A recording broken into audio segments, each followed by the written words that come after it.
DocuSign and what happened with the company and why we were able to profit from DocuSign.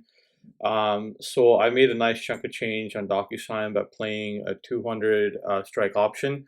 And on the puts, the reason why I selected the 200 strike when it was going into earnings, I was looking at the bigger picture here. I was looking at these waves down versus the waves up. Waves down were getting more and more aggressive versus the waves up, and volume was also piling up here, which is we call a volume profile. There was a lot of consolidation happening in this range.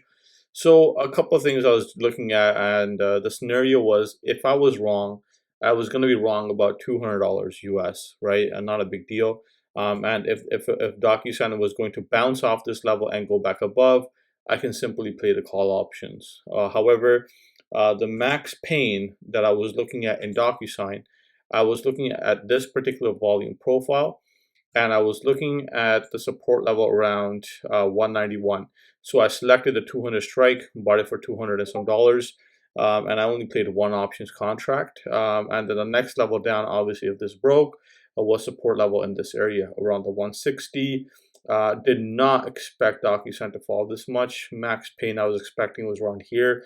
Maybe a quick bounce for a quick profit taking right in the morning. However, unfortunately, the company's guidance was very weak, so the earnings play turned out fairly well.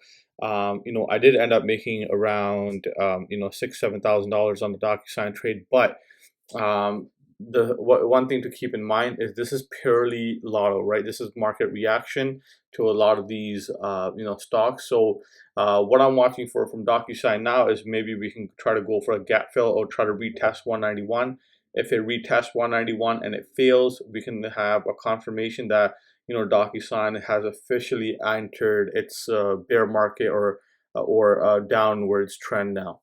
But DocuSign was a big play. However, I did catch it in the morning as well, so I closed some profits, and I played my opening range break.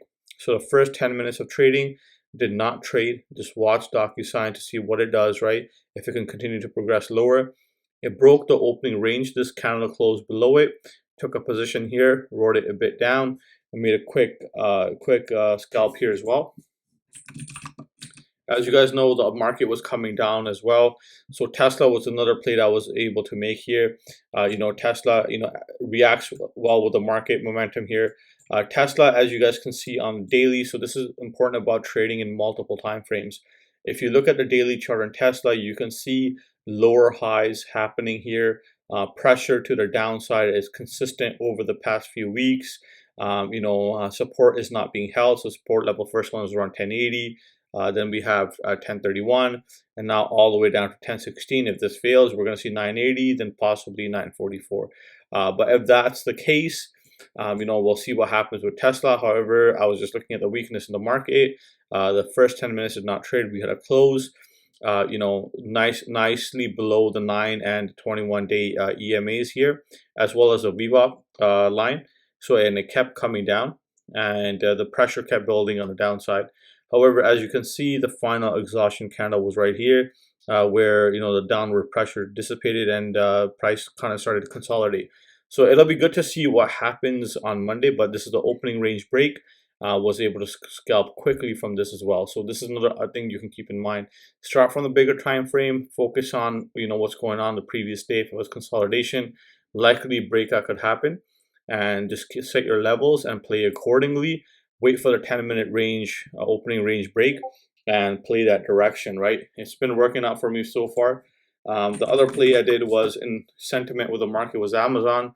Obviously, Amazon was coming down. I have my bullish target set right here, which was around 34.50. If this level broke, then Amazon was obviously going to set a new low as well, which is, and if it did that, it's going to have to come around 22.50, right? So had a nice bounce off of this, but at the same time, I don't no longer want to go long Amazon right now. Anything is possible. We can have a reversal in the market, but Amazon does look weak. So when it did, I switched my mindset. Looked for the opening range break here. First 10 minutes of trading, did not trade, and you can see a nice level down because at the same time, the market was starting to come down as well. So these 3 trades gave me some nice returns. This was a quick profit-taking opportunity here, which you can clearly see. And it's always good because not every day you're going to get an opportunity right at the first 10 minutes to trade. But when you do, make sure you capitalize on it. And the other thing is be patient. Start from the bigger time frame, work your way down.